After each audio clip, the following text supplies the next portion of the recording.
Halo para penonton, selamat datang di Ya Memang TV, Memang Horor.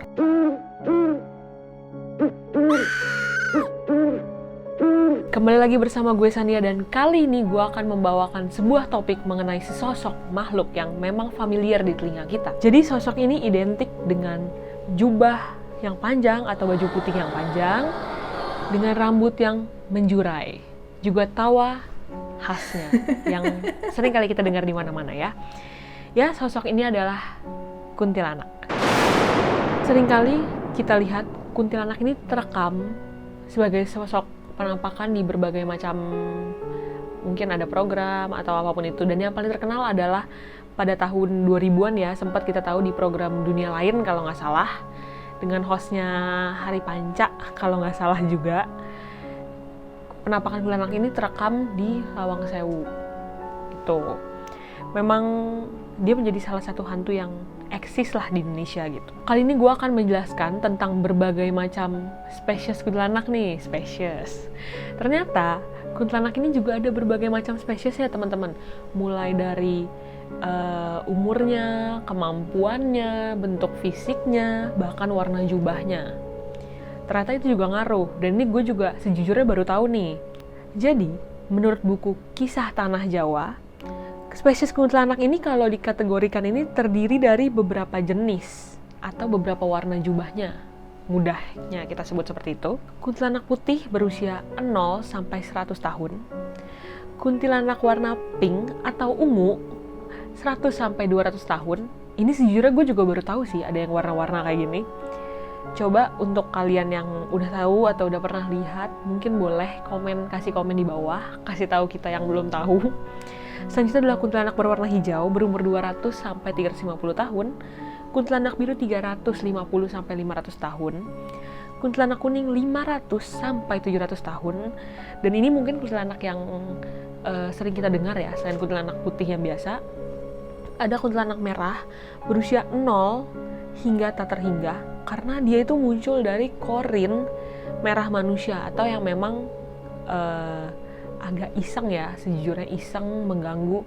Nah, gue tuh sebenarnya punya pengalaman dengan si kuntilanak merah ini, nanti akan gue ceritakan. Lalu ada kuntilanak hitam yang berusia 700 hingga ribuan tahun, dan katanya kuntilanak hitam ini adalah kuntilanak yang memang dia tuh memang berusia paling tua dan sebenarnya paling sakti lah gitu. Bisa dibilang kalau misalnya sebenarnya si warna kuntilanak ini menggambarkan kekuatan, kemampuan, umur dari kuntilanak itu sendiri teman-teman. Kalau untuk kuntilanak hitam nih, gue sempat dengar dari seseorang yang bisa melihat atau punya indera keenam. Nanti mungkin di lain kesempatan gue bisa undang orang itu ke sini ya. Jadi menurut dia itu kuntilanak hitam itu emang sulit banget ditemui, sangat sulit. Tapi begitu lu temuin pun, dia tuh sebenarnya nggak yang mengganggu, nggak yang gimana, tapi cuman bener kayak stay still, diem aja gitu. Jadi emang ya udah gitu, nggak kayak yang recehan biasa. Selanjutnya teman-teman, kita akan membahas tentang cara memanggil kuntilanak. Sebenarnya ini gue sangat nggak menyarankan untuk kalian, meskipun kesepian apapun kalian ya. Yang pertama memang seperti yang kita ketahui, katanya sih lagu Lingsir Wengi yang Lingsir Wengi gitu, kalau didengarkan full dapat memanggil si sosok ini. Yang pertama adalah menyisir rambut di tengah malam. Nah, menyisir rambut saat tengah malam caranya adalah dilakukan di depan cermin dengan cahaya lampu yang redup sampai dengan gelap, dan cara ini dipercaya dapat mengundang sosok kuntilanak ini menemani kalian menyisir saat tengah malam. Coba berani nggak kalian teman-teman? Yang kedua adalah dengan paku. Caranya adalah dengan membungkus paku yang berkarat menggunakan kain yang sudah dilumuri oleh darah manusia. Konon katanya juga dapat memanggil sosok ini. Yang ketiga adalah dengan ceker ayam. Percaya atau nggak percaya, ceker ayam ternyata juga dapat mengundang sosok ini. Nah, ini aku juga baru tahu teman-teman. Caranya adalah cukup sajikan ceker ayam di depan pintu rumah. Dan cara ini katanya sih, percaya atau nggak percaya, disebut-sebut dapat memanggil sosok ini juga. Tapi kembali lagi ya, gue nggak menyarankan cara-cara ini. Dan yang keempat terakhir adalah membakar terasi. Cuman kayaknya membakar terasi itu seingat gue memanggil sosok lain gak sih? Bukan kuntilanak? Kayaknya pernah deh denger-denger gitu. Ya, buat kalian yang tahu kembali lagi komen aja di bawah teman-teman. Soalnya gue juga ya masih ngablu lah soal ini. Gitu. Untuk pengalaman soal kuntilanak sendiri nih, gue sejujurnya pernah mengalami atau orang-orang terdekat gue tuh sempat mengalami kejadian-kejadian dengan si sosok ini, teman-teman. Yang pertama adalah dengan si kuntilanak yang biasa ya, kuntilanak biasa, kuntilanak reguler. Oke, cerita yang pertama ini terjadi kepada seorang tukang sate yang memang dia selalu lewat di depan rumah gue. Ini gue nggak tahu sih, katanya sih ini kuntilanak yang sama ya. Nah, cerita pertama yang terjadi di gang itu adalah gang rumah gue nih. Jadi si tukang sate itu lewat malam, dia tuh selalu lewat memang sekitar jam 11 ke jam 1 pagi. Antara jam itulah udah pasti lewat gitu kan dia bunyi. Nah, malam itu dia lagi dorong gerobaknya. Memang malam itu adalah malam dengan hujan yang rintik nih. Emang kedengarannya klise banget, tapi memang ini tuh kejadian nyata gitu. Dia jalan terus tiba-tiba dia manggil. Emang di gang gue tuh ada pohon mangga yang bener-bener kayak tinggi, gede banget. Gue nggak tahu sih itu pohon mangga udah berapa lama. Kayaknya dari gue lahir juga udah ada sih itu. Jadi tiba-tiba si tukang sate ini dipanggil, "Bang, sate dong." Terus habis itu si abangnya, "Oh iya, boleh Neng," gitu. Dia nengok, adalah si cewek. Bener-bener baju biasa, cuman si abang ini kayak, kok gue nggak pernah lihat ya, karena kan emang biasa karena jalan di komplek itu dia harusnya hafal dong sama siapa namanya yang tinggal daerah situ lah. Boleh Neng gitu, 10 ya bang. Dia nggak pesen 100 ya kayak di film, 10 doang. Terus udah dibikinin, si Nengnya ini Neng dipanggil di rumah itu, dipanggil Neng, dan gak ada yang keluar. Yang keluar adalah si pemilik rumah yang kayak, "Lah Bang R, kenapa? Bu, itu tadi ada yang pesan sate, siapa ya? Oh gak ada kok," gitu-gitu. Nah si ibunya masuk lagi. Gak lama si Bang R ini nengok ke atas ke arah pohon mangga, dan disitu ada cewek yang lagi duduk di dahannya sambil mengeluarkan ketawa yang pas kayak gitu. Ya atau gimana lah, itu biasa ketawanya dia.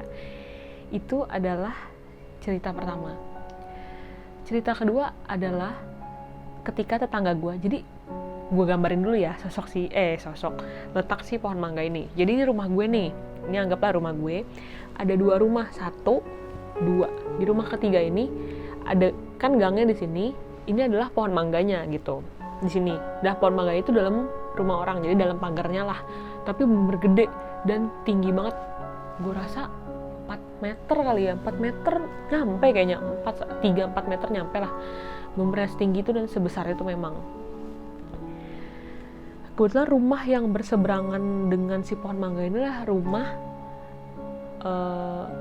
4 lantai, dan pemiliknya atau tetangga gue itu lagi hamil saat itu. Itu terjadi pas gue mungkin umur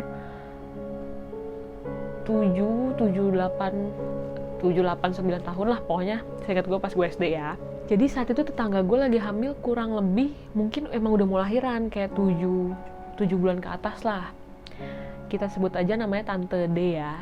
Nah si Tante D ini lagi hamil anak ke-4-nya. Gue gambarin sedikit rumahnya si Tante D. Jadi di lantai 3-nya yang memang bener-bener berpapasan sama tingginya si pohon itu, Tante D tuh punya kaca yang gede banget di kamar tidurnya untuk melihat ke depan.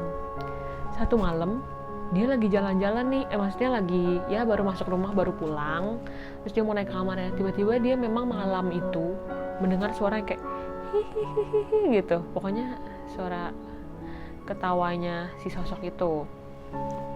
Terus dia udah mulai takut tuh. Memang beberapa bulan sebelumnya pun, mulai dari dia hamil, dia sering banget, yang bener sering banget ngedenger suara yang aneh, dan sering banget dia ngeliat sekelebatan seorang perempuan yang menggunakan baju atau dress putih. Malam itu merupakan memang malam puncaknya. Jadi dia naik ke atas, lalu malam itu dia tidur sama suaminya kan, dia tidur di kasur, dia tidur. Abis itu malam-malam ini yang diceritain ke nyokap gue, jadi sebenarnya ini gue based on cerita dia aja ya. Jadi malam itu dia kebangun karena ada suara ketukan di kaca yang besar itu, tek tek tek tek tek tek tek tek tek tek tek gitu terus, dan ketukan itu nggak berhenti, ketuknya gini, tek tek tek berhenti, tek tek tek berhenti, tek tek tek berhenti lagi, gitu terus. Dan akhirnya si Tante D ini kebangun dan dia ngebuka tirai. Seret. Begitu dia ngebuka tirai, ada sebuah sosok, tangannya menakuk di jendela, set, dengan muka yang melotot dan muka yang agak seram, sambil mulutnya kebuka banget dengan mata yang melotot gitu ya. Dia nemplok di jendela itu sambil ketawa sekencang-kencangnya. Dan Tante D itu saat itu juga langsung pingsan. Ya gimana nggak mau pingsan juga kan ditampakin dengan bentukan seperti itu. Selanjutnya ada lagi kejadian yang dia alami 2 rumah dari si Tante D, bukan rumah gue. Jadi ini rumah gue kan di kanannya ya, jadi di kirinya si Tante D itu juga ada, dia lagi hamil. Memang udah agak jauh sih letaknya dari si pohon mangga ini, cuma si pohon mangga ini memang terkenal banget akan si Mbak Kunnya itu. Sama kisahnya, dia juga lagi hamil dan didatangi oleh si Mbak Kunti itu. Tapi kali ini Mbak Kuntinya duduk di daun jendelanya gitu, duduk sambil kakinya nguncang-nguncang, guncang. Dan katanya sih si Mbak Kunnya itu bersenandung, tapi gue nggak tahu senandungnya gimana karena bukan gue yang denger ya. Dia mungkin kayak gitu. Dan tiba-tiba dia ketawa. Gak lama, beberapa lama kemudian dia nangis. Dia ketawa lagi, dia nangis lagi. Ya mungkin itu ciri khasnya ya. Gitu. Jadi itu memang cerita-cerita yang dialami oleh orang sekitar gue soal si Mbak Kun ini. Ada fakta nih soal si kuntilanak ini dan tentang kemunculannya. Kemunculan kuntilanak ini ditandai dengan suara anak ayam yang kayak cip cip cip cip cip gitu. Dan ada mitos, gue nggak tahu sebenarnya ini mitos atau fakta. Coba buat kalian yang tahu komen di bawah, silahkan tolong kasih tahu gue atau ralat gue kalau ada yang salah. Jadi kuntilanak ini kalau memang suaranya terdengar jauh, berarti sebenarnya dia dekat kita. Tapi kalau memang suaranya dekat, berarti dia jauh. Gitu. Juga di sini ya, ternyata ini mungkin banyak dari kalian yang belum tahu. Gue juga baru tahu ketika gue research soal si kuntilanak ini ya.